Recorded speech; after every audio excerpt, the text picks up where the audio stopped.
जय हिंद दोस्तों, welcome to Dikshit tutorials, India's learning platform. तो आज कल हमने बताया था पुर्तगालियों के बारे में। तो हमने वो पुर्तगालियों का जो पार्ट हमने छोड़ दिया था वो आज हम सेकंड पार्ट में कवर करेंगे। और आज सबसे महत्वपूर्ण बात आपको मैं बता दूं, पुर्तगालियों का आज खत्म कर देंगे। ठीक है, उसका पतन का कारण तक हम बताएंगे कि पुर्तगालियों का पतन क्यों हुआ। सबसे महत्वपूर्ण क्यों वर्ड को हर कोई नहीं बताता। और आज पॉइंट ऑफ एग्जाम से वनडे एग्जाम्स में जब आता है, जैसे प्रथम वायसराय का कौन था, कब से शुरू हुआ वायसरायों की नियुक्ति पुर्तगालों द्वारा, तो आज हम वो सब बताएंगे। मतलब एक तरह से आपको बता दूं, एक तरफ से आपको बता दूं तो पुर्तगाली है, ठीक है, उनका सूत्रपात क्या, आज हम इस पर विशेष चर्चा करेंगे। ठीक है, सूत्रपात की आज हम बता दें आपको। ठीक है, तो जब 1505 में वायसरायों की नियुक्ति स्टार्ट हो जाती है, जो पुर्तगालियों के जो सम्राट है, ठीक है, तो उसने क्या किया, भारत में वायसरायों की नियुक्ति कर दी 1505 से। ठीक है, अब क्वेश्चन हमेशा ये बनता है कि पुर्तगालियों द्वारा वायसराय की नियुक्ति कब से स्टार्ट हुई। तो सबसे पहला ये बढ़ गया 1505। वनडे एग्जाम का सबसे फेवरेट क्वेश्चन अगर यूरोपियों के आगमन के अगर पुर्तगाली से क्वेश्चन बनता है तो हमेशा या तो ये बनेगा कि कब से स्टार्ट हुआ, या फिर ये माना जाता है कि रियल वायसराय कौन था। ठीक है, वास्तविक संस्थापक माना जाए कि वास्तविक जिसने एक प्रसार दिया इस साम्राज्य को, जो पुर्तगालियों का जो साम्राज्य था उसको पूर्ण रूप से विस्तार में महत्वपूर्ण भूमिका किसने निभाई थी, और वो कौन से नंबर का वायसराय था और नियुक्ति कब हुई थी, सबसे पहले आता है। लेकिन 1505 में अल्मेडा प्रथम वायसराय नियुक्ति होती है। ठीक है, अब मैं आपको बता दूं 1505 में प्रथम वायसराय अल्मेडा। इनकी खासियत मैं आपको बता दूं, अल्मेडा ने 1507 में एक युद्ध होता है, जो मैं बता दूं पुर्तगाली वर्सेस मिस्र एवं गुजराती नौसेना। ठीक है, इसमें क्या होता है कि पुर्तगाली इसी के अल्मेडा के शासन को, वायसराय जब अल्मेडा था तब पहला जो युद्ध होता है वो होता है पुर्तगालियों के बीच वर्सेस मिस्र और गुजराती नौसेना। इसमें क्या होता है कि पुर्तगालियों की इसमें हार होती है। लेकिन एक महत्वपूर्ण बात, जो अल्मेडा का पुत्र है इस युद्ध में मारा जाता है। इस युद्ध में अल्मेडा का पुत्र मारा जाता है और ये क्वेश्चन बन के आया था, तब उसमें पूछा गया था कौन से युद्ध में अल्मेडा का पुत्र मारा गया। तो उसमें ऑप्शन थे, मिस्र की जगह डच आया था एक ऑप्शन में, एक मिस्र के साथ अरब आया था। ठीक है कि पुर्तगाली वर्सेस मिस्र एंड अरब नौसेना। तो ठीक है, और एक ऑप्शन ये भी था। तो हमेशा जो पुर्तगाली वर्सेस मिस्र एंड गुजराती नौसेना के मध्य जो युद्ध हुआ था उसमें अल्मेडा के पुत्र की मृत्यु हुई थी। लेकिन इसका उन्होंने बदला भी लिया।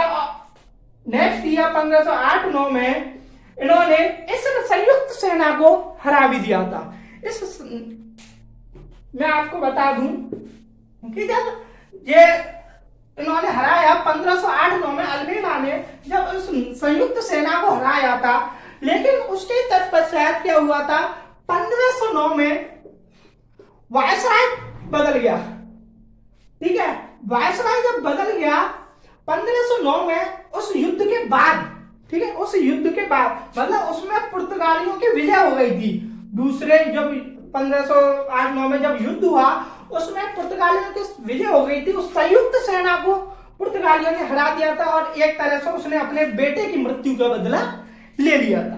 अब मैं आपको बता दूं 1509 में एक वायसराय की नियुक्ति होती है। उस वायसराय का नाम होता है अलबुकर्क की नियुक्ति होती है। एक अलबुकर्क 503 में भारत आता है, लेकिन 503 में एक कमांडर की तरह आता है, कमांडर की तरह। ठीक है, इसका एक प्रमोशन बोल सकते हैं, प्रमोशन कर दिया गया। ठीक है, प्रमोशन करने के बाद 1509 में उसको एक वायसराय नियुक्त किया जाता और इसको रियल फाउंडर, वास्तविक जब देखा जाए तो पुर्तगालियों के जो विस्तार, उन्होंने साम्राज्य का विस्तार हुआ है, ये इसी के शासनकाल में हुआ है। इसने क्या किया कि 1509 में इसकी नियुक्ति होती है। इसने 1510 में बीजापुर के सुल्तान से गोवा को छीन लिया। एक साल के अंदर ही उसने एक सबसे महत्वपूर्ण जो उसने भूमिका निभा दी कि 1510 में गोवा को इसने ले लिया बीजापुर के सुल्तान से, और 1511 में मलक्का पर आधिपत्य जमा लिया। 1511 में आधिपत्य जमा लिया किस पर? मलक्का पे। ठीक है, मलक्का पे इसने जब आधिपत्य जमा लिया और 1509 में जब आया तो उसने 2 साल में इतना बड़ा कर दिया। और इसने ऐसा नहीं कि सिर्फ गोवा को किया, गोवा के सामने जो भी भूमि थी जैसे राजौरी बंदरगाह, उस पर भी इसने अपना आधिपत्य जमा लिया। ठीक है, और दाभोल था, उस पर भी इसने आधिपत्य जमा लिया। तो इसको रियल फाउंडर ऐसे नहीं बोला जाता, इसने काम करके दिखाया। ठीक है, प्रभुत्व इसने काम करके दिखाया। मलक्का हुआ, गोवा हुआ, इसने वहां सभी पर अपना शासन किया और एक रियल फाउंडर की भूमिका निभाई उन्होंने। किसने? अलबुकर्क। जब बहुत जरूरी है, और सबसे पहले आपको बता दूं, हमेशा सवाल क्वेश्चन जो बनता है, ठीक है, उसमें क्वेश्चन बनता है कि 1510 में क्या हुआ, 1509 में क्या हुआ, 1511 क्या हुआ। एक मैं आपको बता दूं, इसमें 3 वायसराय बहुत जरूरी हैं। 3 वायसराय को हम पढ़ेंगे। मैं आपको एक लिस्ट बता दे रहा हूं, हम जो ये पढ़ेंगे वो आपको एक लिस्ट बता दे रहा हूं, क्या क्या हम पढ़ेंगे। देखिए, सबसे पहला प्रथम वायसराय मैंने आपको बता दिया। ठीक है, द्वितीय वायसराय,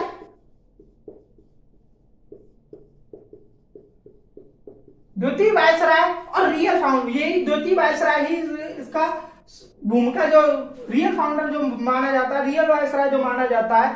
जैसे एक होता है ना कि एक होता है जो नामित किया जाता है, एक तरह से ये नामित किया गया था, वही पुर्तगाली जो शासन ने वहां से नामित करके भेजा था अल्मेड़ा को।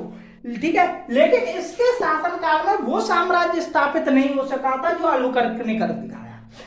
जो शासन को वो साम्राज्य को विस्तार कर देगा, वही रियल फाउंडर माना जाता है। तो अलबुकर्क ने वो करके दिखाया, अलबुकर्क ने करके दिखाया, और जो करता है उसी का नाम होता है या नहीं। ठीक है, तो अलबुकर्क, ठीक है, रियल कौन था? अलबुकर्क।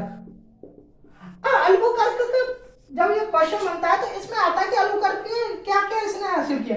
1510 में ही इसने बीजापुर के सुल्तान से गोवा को छीन लिया। 1 साल के अंदर उसने बीजापुर के सुल्तान से ले लिया, और इसने 1511 में मलक्का पर आधिपत्य जमा लिया, और बंदरगाह पर भी इसने कर लिया। जैसे राजौरी का हुआ, दाभोल का हुआ, तो बंदरगाह को इसने आधिपत्य जमा लिया, जिससे कि ये अपना व्यापार का विस्तार कर सके। ठीक है, जब व्यापार का विस्तार होगा तो इनका एक साम्राज्य स्थापित होगा, और साम्राज्य को स्थापित करने के लिए आर्थिक और राजनीतिक कंडीशन बहुत जरूरी होती है। ठीक है ना, तो अलबुकर्क ने वो करके दिखाया। ठीक है, और अलबुकर्क ने जो करके दिखाया, तो एक तीसरा जो हम पढ़ते हैं वो बहुत जरूरी माना जाता है। जो तीसरा वायसराय, जिसके 1529 में नियुक्ति होती है। ठीक है, 1529 वाले को मैं इसलिए बता रहा हूं 1500, क्योंकि ये बहुत जरूरी है। हम इसको मध्यकालीन जब मैं पढ़ाऊंगा तब मैं आपको बताऊंगा कि 1529 में जब हुआ, 1529 में आपको पता है गुजरात का जो शासक था वर्सेस हुमायूं की लड़ाई चल रही थी। तो इसने क्या किया, 1529 में जो वायसराय था वो था नीनो द कूना। ठीक है, ये था 1529 में वायसराय था, और इसने इसके शासनकाल में, जिसके वायसराय होते हुए इसने क्या किया, गुजरात की मदद की। इसने इन युद्ध हुआ जब गुजरात के शासक जो महमूद शाह था, ठीक है, महमूद शाह वर्सेस हुमायूं को जब युद्ध चल रहा था, तो इसने सहायता प्रदान की किसको? महमूद शाह को। लेकिन महमूद शाह ने इसके बदले मतलब अपनी सहायता दे रहा है भाई, कुछ लेने के लिए कुछ देखोना पड़ता है। तो इसने सहायता लेने के लिए इसने उसको नीनो द कूना को एक चीज बताया, ठीक है, एक वो बताई, ठीक है। उसने अपने शासन काल में जो बेसिन द्वीप को सौंप दिया। बेसिन द्वीप को जब सौंप दिया किसने, महमूद शाह ने। मैं आपको लिख दे रहा हूं, रनिंग नोट्स बनाते चलना गाइस, ये बहुत जरूरी लेक्चर्स हैं, ठीक है, क्योंकि गुजरात वर्सेस हुमायूं उस टाइम कौन था ये पूछा जाता 1529 में, कौन था नीनो दी कूना, ठीक है। तो ये बहुत जरूरी क्वेश्चन है, ठीक है, और इसमें से क्वेश्चन बनता है वनडे एग्जाम में, हमेशा ये पूछा जाता है कि महमूद शाह वर्सेस हुमायूं के दौरान, युद्ध के दौरान जो वायसराय था, पुर्तगाल के वायसराय कौन था। तो वहां आपको पता क्या क्या ऑप्शन मिलेंगे, अल्मेड़ा, ठीक है, एक काम करना, ठीक है, अल्मेड़ा के बाद अलुकर्क। अलुकर्क देखो ये ऑप्शन में हो या ना हो, आगे के क्वेश्चन में बता रहा हूं, ये अल्मेड़ा क्वेश्चन में हो या ना हो, ये अलुकर्क जरूर होगा। पूछो क्यों अलुकर्क क्यों होगा, मैंने आपको बताया क्योंकि ये रियल फाउंडर है, रियल वायसराय, क्योंकि इसने साम्राज्य विस्तार किया था, ठीक है। साम्राज्य विस्तार करने वाले का जिसका नाम होता है वही होता है, लेकिन हर जगह अलुकर्क हमारा सही आंसर नहीं हो सकता। नीनो दी कूना इसका राइट आंसर होगा कि गुजरात महमूद शाह वर्सेस हुमायूं के युद्ध के दौरान कौन था वायसराय, ठीक है। इसको बदले में जो बेसिन द्वीप सौंपा गया था, महमूद शाह ने इसको बेसिन द्वीप दिया था, ठीक है। बेसिन द्वीप दे के इसने इसकी मदद की, लेकिन ऐसा नहीं है कि मदद करने के बाद इसके रिश्ते अच्छे रहे। नीनो दी कूना मतलब पुर्तगाली से महमूद शाह के बाद में रिश्ते बिगड़े भी, लेकिन वो हमारा विषय नहीं है, वो मैं कभी आप बताओ कहोगे तो मैं आपको बता दूंगा कि किस वजह से बिगड़े, लेकिन हमारे एग्जाम पॉइंट ऑफ व्यू से ये बिल्कुल भी सही नहीं है। देखो मैं वीडियो खींच दूं उससे फायदा नहीं है, क्यों, मैंने जो आपसे कमिटमेंट किया और मैं अभी भी कर रहा हूं कमिटमेंट, आगे भी करता रहूंगा कमिटमेंट, कि हम वो सब पढ़ेंगे जो एग्जाम के लिए बहुत जरूरी है।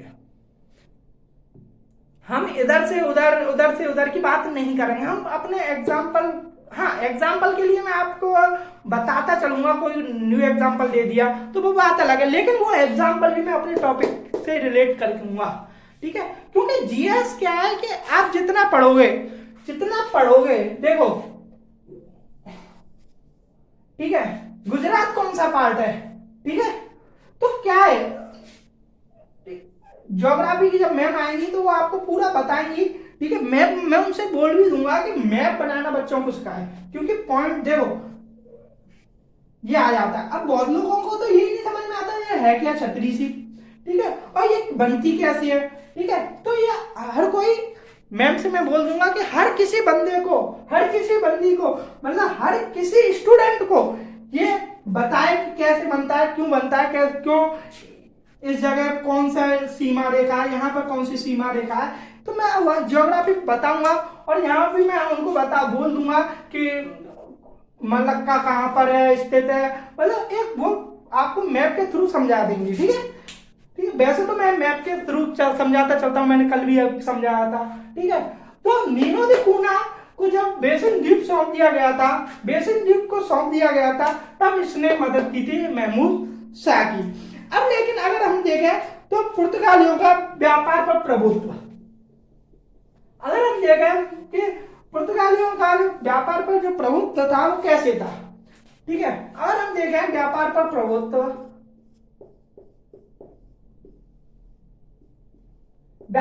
प्रभुत्व की देखें, देखो हर कोई एक अधिकार स्थापित करना चाहता है, इसमें कोई दो राय नहीं है कि कौन करना चाहता है या नहीं, हर कोई, क्योंकि इनका जो मेन जो बताते हैं कि ये इनके द्वारा जो बोला गया था कि ये सिर्फ व्यापार करने आए थे, ठीक है। मैंने आपको कल पूरा लिस्ट बता दिया था ना, हाँ याद करके रखना, बहुत इंपॉर्टेंट है कि मालाबार तट से क्या मिला था, बंगाल से क्या मिला था, ठीक है।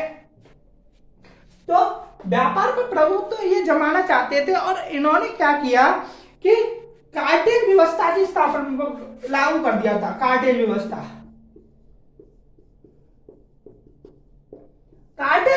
क्या होती है, सबसे इंपॉर्टेंट है, ये क्वेश्चन एग्जाम में बना भी है और आगे भी बनेगा, क्योंकि ये बहुत जरूरी है। कार्टेज व्यवस्था क्या होती है? कार्टेज व्यवस्था वह होती है एक लाइसेंस के तौर पे, ठीक है। जो भी नौसैनिक जहाजों के जो कैप्टन रहते थे उनको लाइसेंस लेना पड़ता था। उन लाइसेंस लेने के फायदा क्या था, जब मैं आपको फायदा बताऊं तो फायदे ये था कि कोई भी पुर्तगाली उनका लूटपाट नहीं करेगा, जहाजों को लूटेगा नहीं, ठीक है। तो ये लाइसेंस व्यवस्था थी। कार्टेज व्यवस्था क्या थी? एक लाइसेंस की व्यवस्था थी कि जिससे क्या है कि जो पुर्तगालियों के जो मतलब जो नौसैनिक जहाज जो रहते हैं उनको लूटपाट नहीं होगी। जब लूटपाट नहीं होगी, ठीक है, तो ये क्या करते थे, बदले में कुछ ना कुछ लेते थे, ठीक है, क्योंकि पुर्तगाली हैं, माइंड से खेलते हैं, ठीक है। तो क्या किया इन्होंने, बदले में लेके उनको एक फायदा दिया कि उनकी लूटपाट नहीं करते। और हाँ, जो कार्टेज व्यवस्था को फॉलो नहीं करता था, जो लाइसेंस नहीं लेता था, उसका क्या करते थे, उनका लूटपाट पूरे जहाजों को, क्योंकि इनकी नौसैनिक व्यवस्था मैंने कल आपको बता दी थी, नौसैनिक व्यवस्था इन्होंने मजबूत कर ली थी। अपनी नौसैनिक व्यवस्था इन्होंने मजबूत कर ली थी। और नौसैनिक व्यवस्था जब मजबूत कर लेगी तो इन्होंने एक तरह से उन्होंने एक मजबूत संगठन, एक साम्राज्य स्थापित कर लिया था। इसलिए इनको कोई भी, ज्यादातर लोग प्रमुख बंदरगाह और थे, ठीक है, राजौरी वाला भी बंदरगाह था, ठीक है। तो बंदरगाह तो है थे, लेकिन प्रमुख बंदरगाह देखा जाए तो नागपट्टनम, ठीक है। अब लेकिन क्या होता है कि कोरोमंडल तट पर एक क्या था, कोरोमंडल तट पर मसूलीपट्टनम है, ठीक है, और पुलिकट, ठीक है, पुलिकट और मसूलीपट्टनम। गाइस मैंने वो हुमायूं वर्सेस जो शाह का जो मैंने युद्ध बताया था, वो मैंने 1534 में बताया होगा, है ना, मुझे याद नहीं है मैंने कब बताया था। 1534 है उसका, ठीक है, क्योंकि 1529 में जो मैंने 1529 बताया था वो पता क्या था, वो था वायसराय की नियुक्ति होती है, ठीक है, तीनों की जो नियुक्ति होती है वायसराय की, वो 1529 में। जो युद्ध था 1534 मुझे नहीं पता कि मैंने बताया, क्योंकि फ्लो था, ठीक है। तो क्या हुआ, पुलिकट और मसूलीपट्टनम, पुलिकट और मसूलीपट्टनम से पुर्तगाली क्या करते थे, वस्त्र आदि वस्तुओं को लेते थे, ठीक है। कहां से लेते थे, पुलिकट और मसूलीपट्टनम। तो लेकिन जैसे जैसे समय बढ़ा, ठीक है, उन पुर्तगालियों ने एकाधिकार स्थापित करना आरंभ कर दिया। इन्होंने अपना साम्राज्य का विस्तार करना शुरू कर दिया, क्योंकि अल्बुकर्क तो भूमिका निभाई चुके थे, उसको आगे बढ़ाया गया और भी ऐसे आए। लेकिन अल्बुकर्क के टाइम पर एक साम्राज्य विस्तार हो गया था, जो कि ना तो अल्मेड़ा कर पाया, जो काम अल्मेड़ा को दिया गया था अल्मेड़ा नहीं कर पाया, क्योंकि इसके शासन काल में ही 1507 में एक युद्ध हो गया, उसमें पहले युद्ध में ही हार गया, ठीक है। तो अल्बुकर्क को माना जाता है रियल फाउंडर, और इसने शासन का साम्राज्य का विस्तार शुरू कर दिया। एक ऐसे ही अगर देखा जाए तो व्यापार के प्रभुत्व में बंगाल का जो था शासक, बंगाल का शासक, उसने क्या किया कि इनको एक छूट प्रदान कर दी, पुर्तगालियों को छूट प्रदान कर दी। उस टाइम बंगाल का जो शासक था तो वो था महमूद शाह,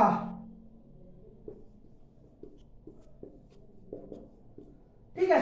बंगाल का जो शासक था महमूद शाह था। इसने क्या कर दिया, 1536 में चटगांव व सतगांव में फैक्ट्री स्थापित करने के लिए इनको अनुमति प्रदान कर दी, ठीक है, किनको कर दी, पुर्तगालियों को, ठीक है। तो 1536 में चटगांव और सतगांव में इन्होंने फैक्ट्री को स्थापित किया, और कहा किया, बंगाल के शासक की अनुमति के बाद। लेकिन जैसे जैसे किया, अकबर ने हुगली में इसको अनुमति दी कि जाओ अपना फैक्ट्री स्थापित करो, ठीक है। उन्होंने अपने कारखाने स्थापित किए, और एक शाहजहां के फरमान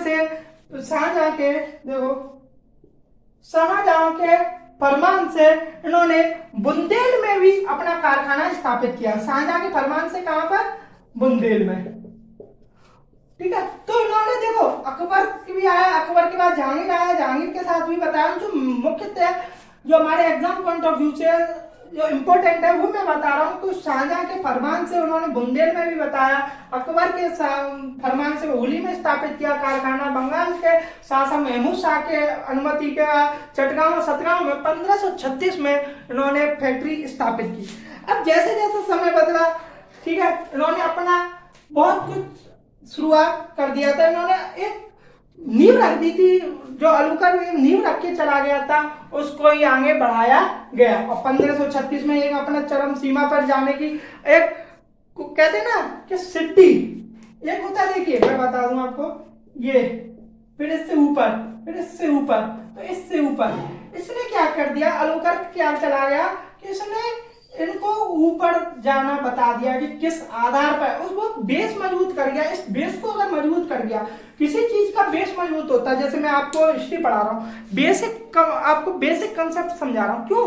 ताकि जब आप पढ़ो आगे, जब भी आप कुछ बड़ा पीजी वगैरह करो अपनी सब्जेक्ट में, तो आपका बेस मजबूत होता है। कहते नहीं सरकार की जो नई शिक्षा नीति आई है उसमें क्या गया है, बेस को मजबूत करने का काम किया गया है। ठीक है, बेस से उन्होंने बेस को मजबूत किया। उस बेस को ही मजबूत मैं करवा रहा हूं। उस बेस को मजबूत जब करवाऊंगा तभी तो उस पर पिलर खड़ा होगा। जब तक नींव गहरी नहीं होगी, नींव मजबूत नहीं होगी, उस पर बिल्डिंग कैसे बन जाएगी आप बताइए। तो उसका ही वो काम मैं कर रहा हूं और आगे भी करता रहूंगा। ऐसा नहीं है मैं नहीं कर, कमिटमेंट जो मैं करता हूं वो मैं करूंगा, आगे भी करता रहूंगा कमिटमेंट, और उसको पूरा करने के लिए मैं प्रतिबद्ध हूं। सबसे ज्यादा जरूरी रहती है प्रतिबद्धता। अगर प्रतिबद्धता आप में है then you can do anything. ठीक है, बट उसके लिए आपको क्या चाहिए, एक डिसिप्लिन चाहिए। Discipline plus consistency equal to success. D plus C equal to S, ये मेरा हमेशा फॉर्मूला रहता है। D plus C equal to S. D for discipline, C for consistency and S for success. ठीक है, तो अगर किसी इंसान ने डिसिप्लिन और कंसिस्टेंसी मेंटेन कर ली तो उसको भले कंपटीशन कितना भी हो जाए उसको कोई रोक नहीं सकता। ना अब रोकेगा ना आने वाले भविष्य में कोई रोक सकता। ठीक है, तो उस बेस को मैं मजबूत कर रहा हूं। ठीक है, बस आपको डिसिप्लिन और कंसिस्टेंसी मेंटेन करके रखनी होगी। तो मैं अब आपको बता दूं कि ये सब तो हो गया, तो पिलर को मजबूत कर गया, उन्होंने एक अपना साम्राज्य स्थापित करने के लिए पूरा कर दिया। मैं आपको एक पूरा पॉइंट ऑफ व्यू बता दूं। अभी तक 1498 वास्को डी गामा जब से आया था, मैं तब से आपको बता दूं कि तब से क्या क्या है, समरी के तौर में आपको बता देता हूं ताकि आप ज्यादा कंफ्यूज ना हो। और जो भी जैसे प्रमुख बंदरगाह है, ठीक है, बंदरगाह, ठीक है, धार्मिक नीति। धार्मिक नीति को तो मैंने बताया था, धार्मिक नीति को हम क्योंकि अकबर से भी जोड़ के देखेंगे। ठीक है, क्योंकि अकबर ने इनके ईसाई गुरु जो होते हैं उनको अपने दरबार में बुलाया था। ठीक है, अकबर के बाद जहांगीर, ठीक है, जहांगीर के बाद हम शाहजहां को देखेंगे, शाहजहां। तो उनको हम मध्यकालीन भारत में देखेंगे। धार्मिक नीति एक प्रमुख लेक्चर रहने वाला है, धार्मिक नीति। लेकिन प्रमुख बंदरगाह हुए, ठीक है, कारखाने कहाँ कहाँ स्थापित किए, और जैसे बोलते हैं ना कि किस सन में, जैसे 1510 में मैंने बता दिया, 1510 में गोवा पर स्थापित कर अपना साम्राज्य एक आधिपत्य जमा लिया था, 1511 में मलक्का पर कर लिया था। तो मैं एक टेलीग्राम चैनल पर मैं एक पीडीएफ अपलोड कर दूंगा। मैंने कल भी बोला था और आज भी बोल रहा हूं, मेरे रनिंग नोट्स और मेरा पीडीएफ, तब जाके आपका एक मजबूत होगा। ठीक है, ना इससे काम चलेगा ना मेरी सिंगल पीडीएफ, दोनों को आपको पढ़ना पड़ेगा। जब तक आप दोनों, देखो मैंने क्या बोला, डी प्लस सी। डी मतलब डिसिप्लिन, मतलब आपको पीडीएफ भी पढ़नी पड़ेगी, मेरी क्लास नोट्स भी लेने पड़ेंगे, क्योंकि ये तो पता है लाइन बाई लाइन में एक एक शब्द आपको नहीं बता सकता बोर्ड पे। ठीक है, पॉइंट ऑफ व्यू से मैं सब कुछ बताऊंगा, लेकिन आपको अगर स्मार्टली पढ़ना है, क्योंकि काम चलता है। देखो सबसे पहली बात मैं आपको बता दूं, देखो मेरा जो फंडा रहता है वो रहता है कम पढ़ो, स्मार्ट पढ़ो और नौकरी पाओ। ज्यादा पढ़ो, फालतू पढ़ो, मास्टर बनो। सबसे महत्वपूर्ण मैं बताता हूं कि ज्यादा पढ़ो, फालतू पढ़ो, मास्टर बनो। ठीक है, और नौकरी पानी है तो कम पढ़ो, स्मार्ट पढ़ो और नौकरी पाओ। ठीक है। यहाँ क्या है, कम पढ़ने का तात्पर्य ऐसा नहीं है कि बिल्कुल ही नहीं पढ़ना है, अरे बैठे रहे, उसके लिए क्या है कि स्मार्टली पढ़ना पड़ेगा। प्रीवियस ईयर पेपर्स को एनालाइज करना पड़ेगा कि ट्रेंड किस आधार पे चल रहा है, क्योंकि क्वेश्चन में क्या है, हर ईयर कुछ ना कुछ ट्रेंड बदलता रहता है। अगर आपने प्रीवियस देखो, प्रीवियस पीवाईक्यू जब हम करते हैं तो 10 ईयर्स के क्यों लेते हैं, कि प्रैक्टिस के लिए नहीं होता। प्रैक्टिस तो देखो मॉक से भी हो जाता है, ठीक है, प्रैक्टिस मॉक से भी हो जाता है, इनके जो क्वेश्चन होते हैं उसका पता चल जाता है कि क्वेश्चन, ठीक है। लेकिन हम पीवाईक्यू जब देखते हैं तो अगर आप लोग तो सिर्फ इसे क्वेश्चन के आधार पर लेंगे कि हाँ यार कि 2000 में ये आया कि प्रथम वायसराय कौन था पुर्तगालों का, ठीक है, 2015 में आया रियल वायसराय किसे माना जाता है, ठीक है, जिसको संस्थापक, ठीक है। तो क्वेश्चन आपने ये दे दिया, लेकिन मैं आपका नजरिया बिल्कुल बदलता हूं। इसमें क्या है, आपको क्या करना पड़ेगा कि जैसे लास्ट 10 ईयर के लिए, ठीक है, 2013 का दिया, फिर 2014 का लिया, 2015 का लिया, 2016 का लिया, ऐसे ऐसे लिया, 2022 तक हमने ले लिया।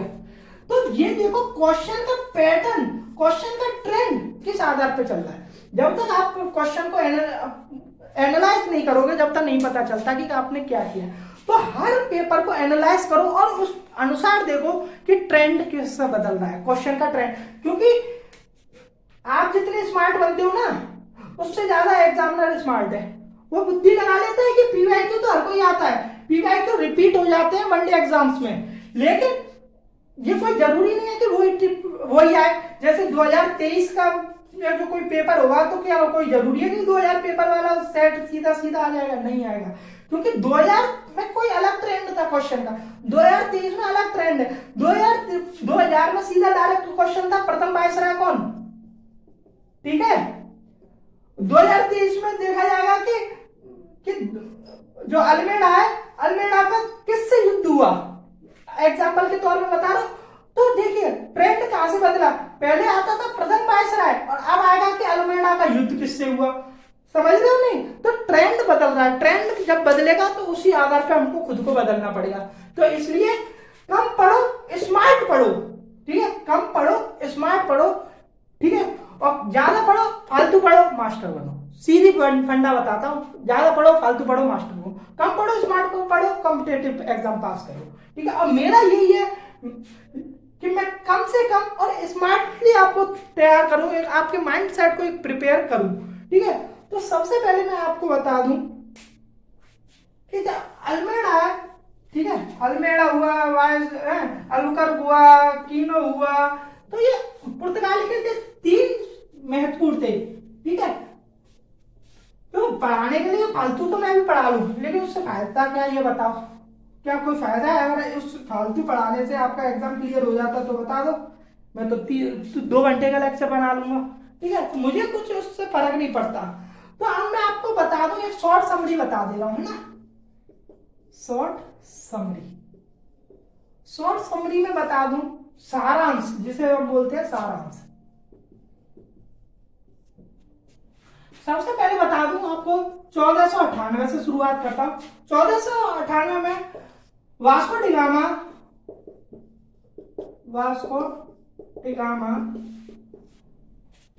कालीकट पहुंचा। अब यह पूछा जाता है कि ये वास्को डिगामा कालीकट कब पहुंचा, तो 17 मई 1498। ये बहुत क्वेश्चन बनता है, लोगों को ये पता रहता है कि 1498, लेकिन डेट नहीं पता रहता, ठीक है। तो जैसे जैसे मैं एनालाइज करता हूं आप लोगों के लिए, ठीक है, ताकि मैं आपको एक अच्छा कंटेंट प्रोवाइड कर सकूं। तो 17 मई 1498 को वास्को डिगामा कालीकट पहुंचता है। अब 1503 ईस्वी में क्या होता है, 1503 ईस्वी में क्या होता है कि देखो मैंने बोला था 1503 ईस्वी, पहले भी बोला था, अब भी बता रहा हूं, अलुकर का आया था कमांडर के रूप में, ठीक है, कमांडर के रूप में आया। और उसी दौरान जब वो कमांडर के रूप में आया, उसी दौरान क्या हुआ था, कोचिन में पहला दुर्ग स्थापित हुआ। मैंने आपको बताया कि कोचिन में क्यों हुआ, क्योंकि कालीकट वर्सेस कोचिन में जब मतभेद थे, तब पुर्तगालियों ने इसका फायदा उठाया और कोचीन में अपना पहला दुर्ग स्थापित कर लिया था। अब देखा जाए 1505 में आते हैं। 1505 ईस्वी में क्या होता है, वायसरायों की नियुक्ति शुरू हो गई।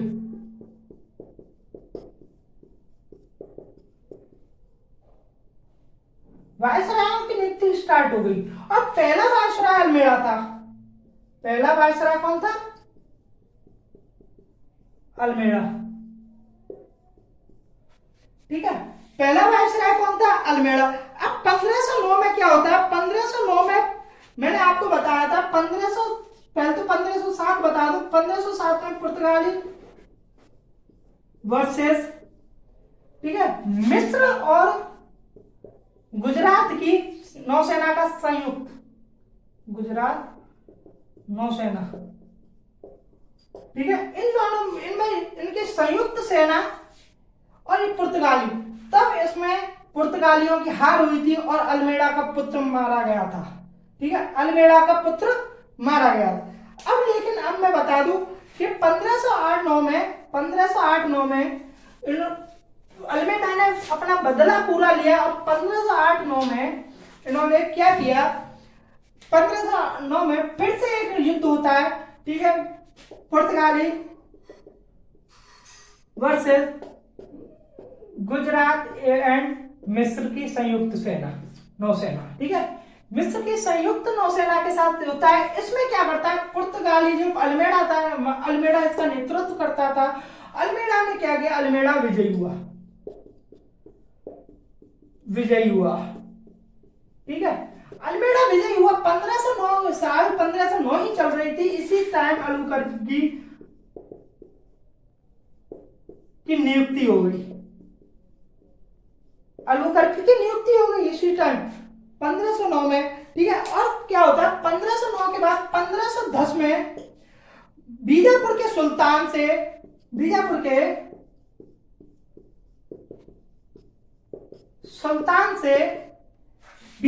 सुल्तान से क्या हुआ, गोवा को छीन लिया गया। गोवा को छीन लिया गया। ठीक है, 1510 में जब गोवा को छीन लिया गया तो 1511 में मलक्का पर, 1511 में मलक्का पर भी आधिपत्य जमा लिया। जब देखो ये सब 1515 तक अलुकर्क जो रहा था वो 1515 तक रहा था। ठीक है, जब 1515 तक रहा, देखो दो तो इसमें यही आधिपत्य जमा लिए। ठीक है, ऐसे ऐसे समय बढ़ता गया। ठीक है, अब जब हुआ तो उन्होंने क्या किया, 1530 में सबसे महत्वपूर्ण जब ये आता है कि गोवा को अपनी भारतीय राज्य की राजधानी घोषित कर दिया।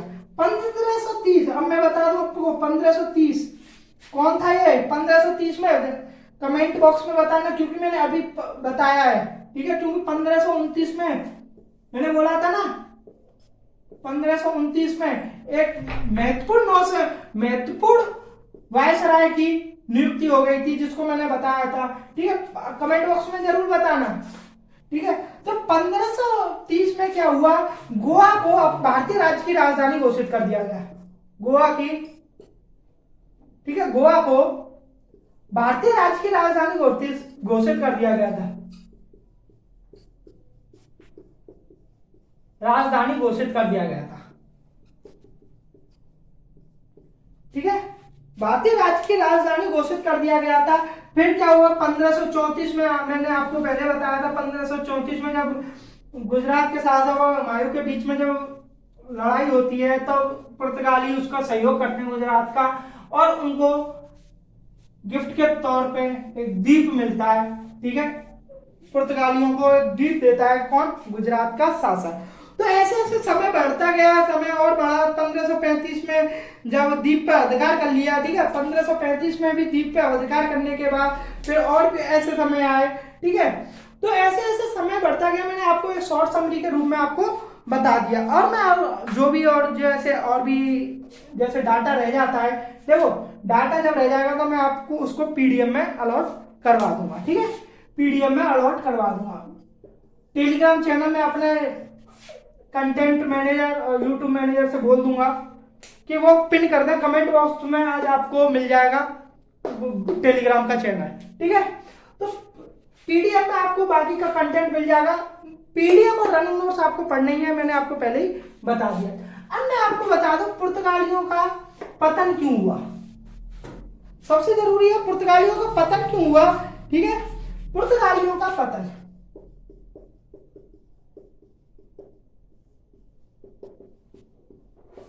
पुर्तगालियों का जब पतन होता है क्यों होता है, पुर्तगालियों का पतन इसलिए होता है, तो सबसे महत्वपूर्ण जो कारण होता है कि ये स्पेन से मिल जाते हैं।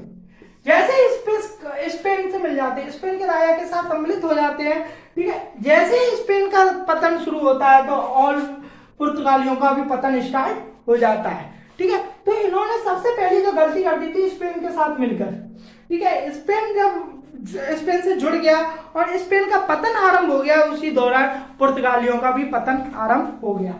दूसरा जो था कारण, मुख्य कारण था कि इन्होंने, मैंने आपको बताया था, इनका जो छुपा हुआ मंतव्य क्या था, अब भारतीय लोगों को ईसाई धर्म में परिवर्तन करना, मैंने आपको बताया था ना।